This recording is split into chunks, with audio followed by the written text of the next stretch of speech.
గురుగారు, ఈ ఆధునిక శాస్త్ర సాంకేతిక యుగంలో కూడా భగవద్గీత బోధనలు వర్తిస్తాయా? భగవద్గీత సార్వకాలికమైనటువంటి పవిత్రమైనటువంటి విశేషమైన విలక్షణ గ్రంథం. సార్వకాలికము అన్నారు అంటే ఆ రోజు యుద్ధభూమిలో అర్జునుడు ఏ పరిస్థితుల్లో ఉంటే అర్జునుడికి జ్ఞానబోధ కలిగిందో అదే పరిస్థితి తరతరాలుగా మన సమాజంలో వచ్చింది. మహాత్ములైనటువంటి వాళ్ళందరూ కూడా ప్రేరణ పొందింది, ప్రేరణ ద్వారా కార్యజయం పొందింది కూడా భగవద్గీత ద్వారానే. దీనికి ఉదాహరణకి సజీవంగా మనం చూసే ఉదాహరణ ఏంటంటే స్వాతంత్ర సంగ్రామ సందర్భంలో లోకమాన్య బాలగంగాధర తిలక్ చెరసాలలో ఉన్నప్పుడు ఈ భగవద్గీతని అధ్యయనం చేసి గీతాసారమో గ్రంథం రాశారు. ఆయన మొత్తము సమాజాన్నంతా కూడా ఉత్తేజపరిచి భారతీయులందరినీ కూడా ఏకం చేసి ఉద్యమ రూపంలో స్వాతంత్ర సంగ్రామానికి అందరినీ ఉద్యుక్తుల్ని చేసినటువంటి ప్రేరణ ఏమిటి అంటే భగవద్గీతే కారణం అని చెప్పారు ఆయన. కనుక భగవద్గీత మహాప్రేరణ గ్రంథంగా చెప్పబడింది కనుక ఇది కేవలము తత్వచింతన మాత్రమే కాకుండా కర్తవ్య నిర్వహణ చేయడానికి కూడా ఉపయోగించేది కనుక ఇది సర్వకాలాల్లో ఉపయోగించేది. ఇది అవుట్డేటెడ్ కాదు, నిత్యనూతనము. ఇప్పుడే కాదు, ఈ మొత్తము సమాజము బ్రహ్మాండము సృష్టి ఉన్నంత వరకు భగవద్గీత యొక్క ప్రభావం ఉంటుంది. అందుకనే గమనించండి, గాంధీ గారు కూడా నిత్యము కూడా భగవద్గీత పారాయణ చేసేవారట. గీతా పారాయణ చేస్తూ ఆ గీత ద్వారా ప్రేరణ పొందుతూ ఉండేవారట. ఎప్పుడైనా ఆ జీవితంలో ఎప్పుడైనా విషమ సమస్య వస్తే నేను భగవద్గీత తీసి చూస్తానన్నారు వివేకానందులు వారు. వివేకానందుడు మహాజ్ఞాన సంపన్నుడు, ప్రపంచానికి వెలుగును చూపించినటువంటి వ్యక్తి.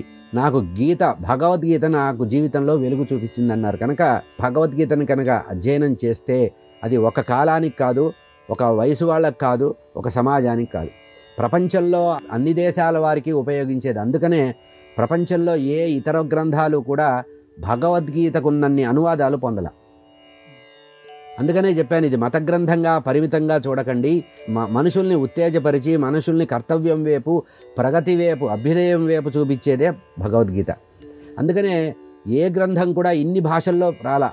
ప్రపంచంలో ఉండేటువంటి అనేక దేశాలలో నాస్తిక దేశాలు ఉన్నాయి కొన్ని, ఆ దేశాల్లో కూడా ఈ భగవద్గీతకి వాళ్ళ భాషలో అనువాదం ఉంది. అంటే అర్థం ఏంటంటే భగవద్గీత మహాప్రేరకమైన గ్రంథము. గొప్ప గొప్ప శాస్త్రవేత్తలు, వైజ్ఞానవేత్తలు, విజ్ఞానవేత్తలు, తర్వాత సైంటిస్టులు వీళ్ళు కూడా భగవద్గీత ద్వారానే ప్రేరణ పొందినట్టుగా మనకు కనబడుతుంది. ఐన్స్టీన్ విన్నాం కదా, ఆయన కూడా నాకు భగవద్గీత ఇచ్చినంత ప్రేరణ ఎక్కడా ఇవ్వలేదన్నారు. కనుక నాస్తికుడైన వాడు ఆస్తికుడిగా మారిన వాళ్ళు ఉన్నారు, దేశభక్తి కూడా భగవద్గీత ద్వారా వస్తుందని చెప్పిన వాళ్ళు ఉన్నారు, మనుషుల్ని సంఘటిత చేయడానికి కూడా భగవద్గీత ఉపయోగపడుతుంది. కనుక ఇందులో ఒక్కొక్క విభాగంలో ఉండేటువంటి ఒక్కొక్క విషయాన్ని గమనిస్తే, అందుకనే లోకమాన్య బాలగంగాధర తిలక్ ఒక మాట చెప్పారు, ఇది ముసలివాళ్ళ పుస్తకం అనుకోవద్దు, ఏదో జీవితం చర్మాంకంలో చదివే గ్రంథం అనుకోవద్దు, ఇది ఎవరైతే తన్ని తాను ఉత్తేజపరచుకోవాలో వారికి ఉపయోగించేటువంటి విశేష గ్రంథం. ఇందులో ప్రధానంగా చెప్పబడింది ఏంటంటే మానవులు కర్తవ్యం వైపు ఆలోచించాలి.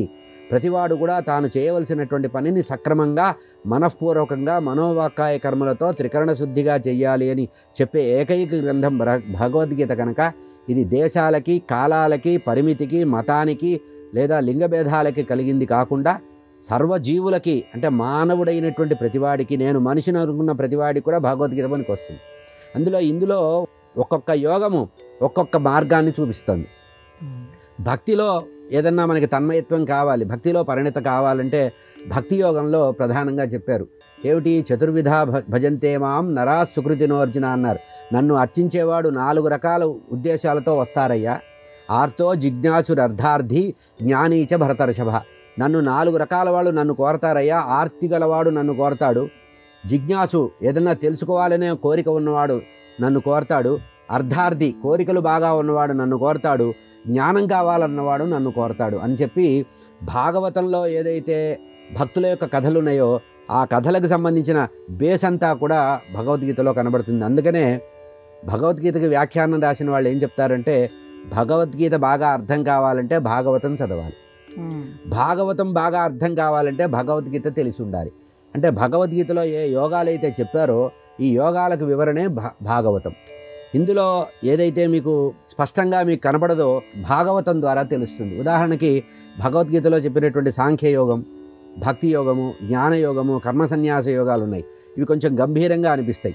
వీటిని భాగవతంలో ఉద్ధవ గీత చదివితే మీకు స్పష్టంగా భాగవతం మొత్తం అర్థమవుతుంది. అట్లాగే సాంఖ్యయోగం గురించి ఆలోచిస్తే భాగవతంలో ఉండేటువంటి కపిలగీత చదివితే ఆ సాంఖ్యయోగం మీకు అర్థమవుతుంది. కనుక భగవద్గీత బాగా అర్థం కావాలంటే భాగవతం తెలియాలి, భాగవతం బాగా వంటపట్టాలంటే భగవద్గీత తెలియాలి. స్పష్టంగా ఉంటుంది. కనుక ఇది ప్రేరణ కలిగించే గ్రంథము. సర్వకాల సర్వావస్థల్లో మనుషుల్ని మీ కర్తవ్యం ఏమిటి, నీ సార్థకం ఏమిటి, అసలు నీ ఐడెంటిటీ నీకు రావాలంటే భగవద్గీత చదవాలి. అందుకనే పాఠ్యగ్రంథంగా పెట్టమన్నారు. భగవద్గీతని కొన్ని దేశాలు పాఠ్యగ్రంథంగా ఇప్పటికి కూడా పెట్టినాయి. ఉపనిషత్తులు ఎట్లా ఉన్నాయో ఉపనిషత్తుల యొక్క సారంగా చెప్పారు. కనుక వేదములో ఉపనిషత్తుల్లో చెప్పబడిన విషయాన్నే భగవద్గీతలో స్పష్టంగా వివరించారు. కనుక ఆయా యోగాలు ఆయా మార్గాల్ని చెప్తున్నాయి. కనుక విరక్తి కలిగిన వాడు భగవద్గీత చదవచ్చు, ప్రేరణ పొందాలి అనుకున్నవాడు భగవద్గీత చదవచ్చు, భక్తి కావాలనుకున్నవాడు భగవద్గీత చదవచ్చు.